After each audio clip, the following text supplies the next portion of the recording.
వచ్చిన పాటలు అవి. హల్లెలూయా, ఆమేన్.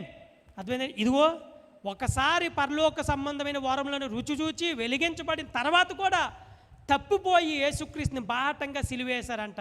వాళ్ళందరూ యోధా ఇస్కరియోతు బ్యాచ్. అలాంటి వారిని మరలా నూతన పరచడం అంటే మారు మనసు పొందడం అసాధ్యం. ఇంకా వాళ్ళ మూర్ఖతరంగా గతించిపోతారు అంతే.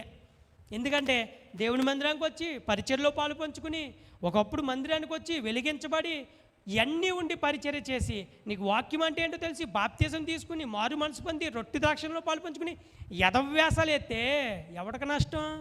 దేవుడు ఏమైనా ఊరుకుంటాడు అనుకున్నావా?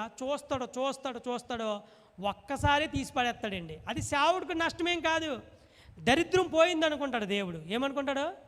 దరిద్రం పోయింది అనుకోండి. ఎందుకు తెలుసా? అలాంటి వాళ్ళు ఉంటే సంఘానికి ఇంకా కీడు నష్టం. సంఘంకి